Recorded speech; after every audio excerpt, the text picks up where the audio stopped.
Sugeng menggorok leher korban hingga korban tewas.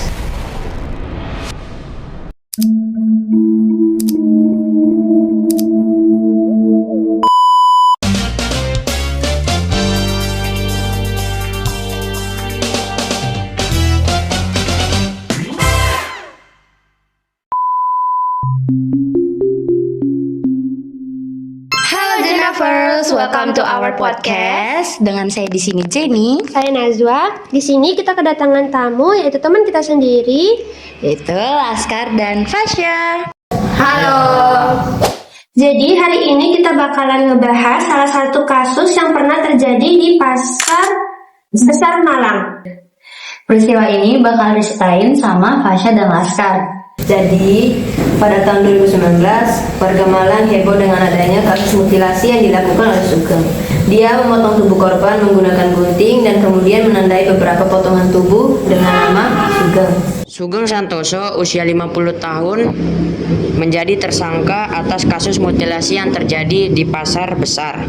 Karena gagal berhubungan intim, Sugeng tega menghabisi perempuan tersebut. Itulah alasan terjadinya mutilasi sadis di Pasar Besar Malang. Terus jadi gara-gara gagal berhubungan intim si Sugeng itu mau ngebunuh cewek itu. Iya, karena gagal berhubungan intim, Sugeng marah dan nekat ngebunuh perempuan tersebut. Nah, terus Sugeng adalah seorang tunawisma. Dia kerap sekali itu di sekitar pasar besar. Pertemuan singkat antara Sugeng dan korban membuat hasrat keduanya membara. Namun sebelum itu korban sempat meminta uang kepada Sugeng. Entah untuk apa, tetapi permintaan itu tidak bisa dipenuhi oleh Sugeng. Sebagai gantinya, Sugeng memberinya makanan.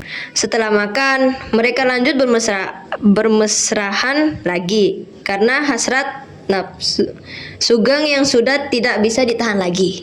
Sugeng membawa korban ke tempat di mana ia sering istirahat, yakni lantai 2 pasar besar. Dengan menggunakan gunting, Sugeng menggorok leher korban hingga korban tewas. Sugeng kemudian memutilasi korban menjadi 6 bagian, yakni 2 kaki, 2 tangan, kepala, dan tubuhnya yang diletakkan di kamar mandi.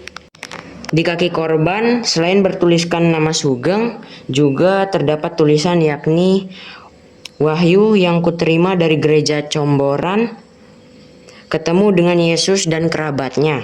Sugeng juga menuliskan kalimat aneh di tembok yang bertuliskan, orang ruwet lihat kalau akan menjelang mau meninggal dunia, atau mati bahasa Inggris is dead, siksaan penyakit komplikasi mati menggenaskan. Dan juga ditemukan tulisan di kertas yang ditemukan di dekat tubuh korban yang bertuliskan, pusat ruwetanmu dimanapun berada, yang buat sarang ruwet-ruwetanmu, semua terbukti jadi ruwetnya mayat, ratusan juta mayat terbelah sama keranda yang dipikul pendosa, innalillahi wa innalillahi rojiun. Entah mengapa Sugeng menulis kalimat seperti itu, terasa aneh melihatnya. Saat digali informasi lanjut, ternyata Sugeng adalah warga Jodipan. Menurut tetangganya, Sugeng memang orang yang kerap sekali marah-marah dan bertingkah laku aneh.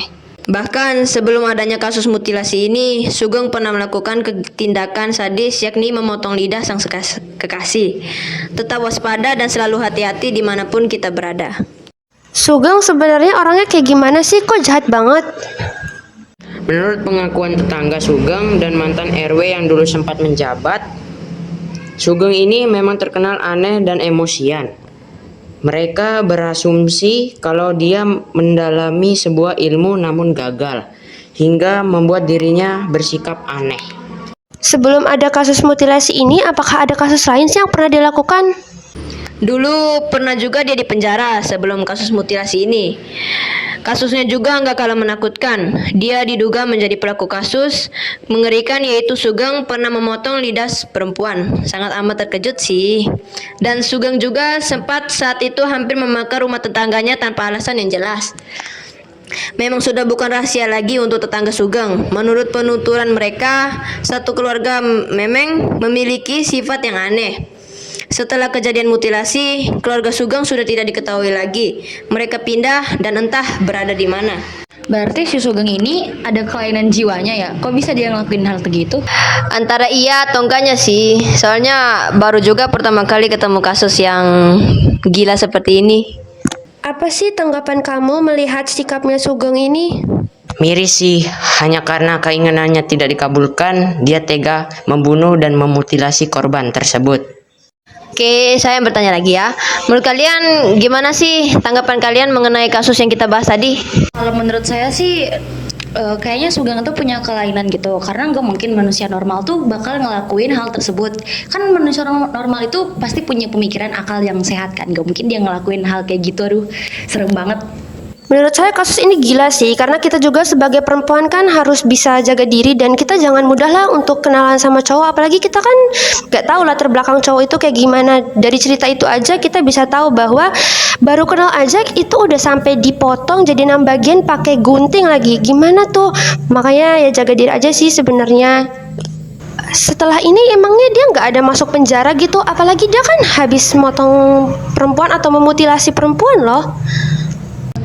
Kurang tahu juga sih, soalnya di kasusnya setelah kasus mutilasi ini tidak ada tindakan berlanjut mungkin dari polisinya, cuman ditemukan barang-barang bukti. Soalnya kan katanya juga kan keluarganya setelah kasus mutilasi ini mereka pindah dan entah di mana beradanya.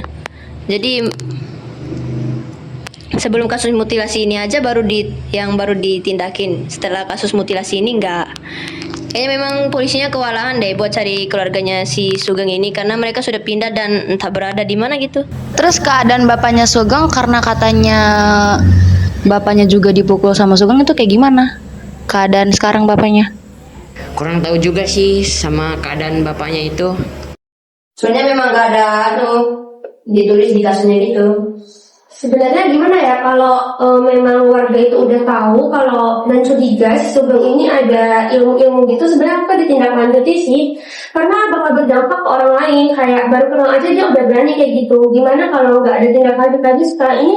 Apakah ada korban lain yang bakalan kena gitu? Ya juga sih.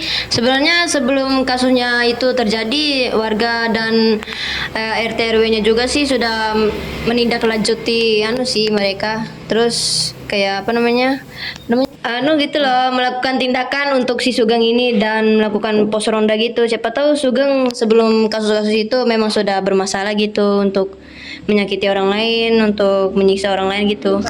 Nizam takut banget sih, gimana lah kalau setelah ini ada korban lain tanpa diketahui lagi. Ini untung aja berita itu udah tersebar ya, gimana kalau berita ini nggak ada lagi tersebar gitu, kita jadi nggak tahu. Serem juga sih ya, karena nafsu gitu malah ada korban yang kena. Serem banget, nauzubillah min dzalik. Karena kayak nggak masuk akal aja gitu, sampai sekejam itu sampai dibunuh baru dikenal loh, padahal nggak habis pikir lagi sih sama si Sugeng. Itulah manusia diliputi oleh rasa amarah dan nafsu itu sampai berani melakukan tindakan yang keji begitu. Tapi kan pasti cewek juga punya hak dong, dan mereka juga baru kenal dan dia nggak bisa seenak kayak gitu sama cewek cuman karena dia nggak bisa melakukan hal yang dia mau, dia sampai ngelakuin hal kayak gitu. Itu di luar moral. Berarti mungkin itu setannya itu. Ya kayaknya dia Setan kan ada di mana? Karena kita juga pasti adalah dibisikin sama setan. Iya, cuman kayak Terlalu tega banget itu sampai. terus mayatnya perempuan itu dikemanain? Kayaknya dia otopsi di kantor polisi, baru itu ditindaklanjuti oleh Pasti polisi. keluarga sedih banget sih itu. Gitu. Jangan langsung percaya sepenuhnya gitu loh. Apalagi kita nggak ada yang tahu latar belakangnya gimana. Percaya sama manusia itu adalah hal musyrik. Ya betul. Kayak kamu aja sama orang yang dikenal tuh harus bisa jaga diri juga gitu. Ya lebih baik kita percaya diri sama Tuhan dan kita selalu berdoa biar Tuhan selalu melindungi kita. Pasti. Udah. Pesan moral dari saya adalah jangan mudah untuk percaya kepada seseorang yang baru kita kenal karena kita tidak pernah tahu apa yang dia harapkan kepada kita. Percaya kepada orang yang baru lama kita kenal aja, kita jangan langsung percaya karena kita tidak pernah tahu apa juga yang mereka harapkan dari kita. Kita berhak untuk menolak apapun yang mereka minta jika itu sudah ada di luar nalar karena kita memiliki hak yang setara di mata Tuhan dan di mata hukum. Sama orang yang lebih dekat aja belum tentu bisa dipercayai, apalagi sama orang yang asing. Sesungguhnya percaya dengan manusia merupakan hal yang musyrik. Kita perempuan, Saya laki-laki, kita punya hak. saya punya tanggung jawab untuk menghargai hak mereka dan menjaga harga dirinya, bukan malah merusaknya. Makasih sudah menonton podcast kita kali ini. Semoga dapat menjadikan pembelajaran bagi kalian yang di luar sana dan terutama untuk perempuan agar bisa menjaga diri kalian menjadi lebih baik. See you next time and good luck everyone. Dadah.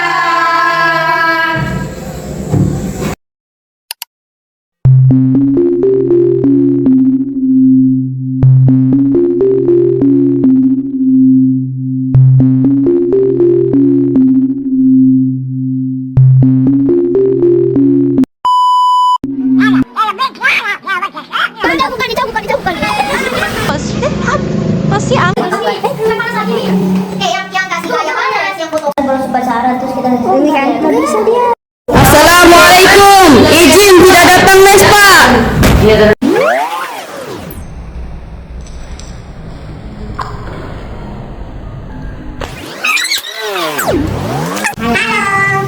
Pijak sini dong.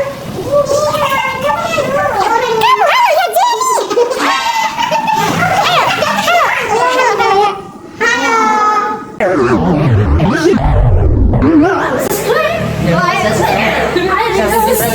Ayo. 1 juta subscriber uji nyali.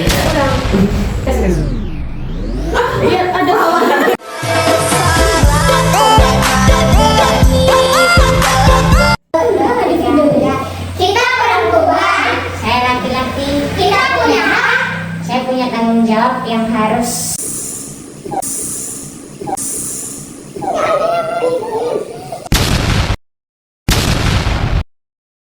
Kue, siapa yang mau kue?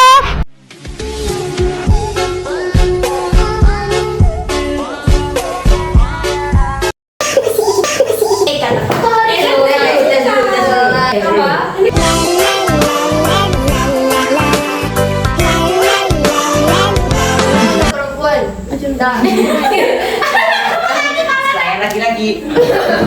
Awas kamu diam ya.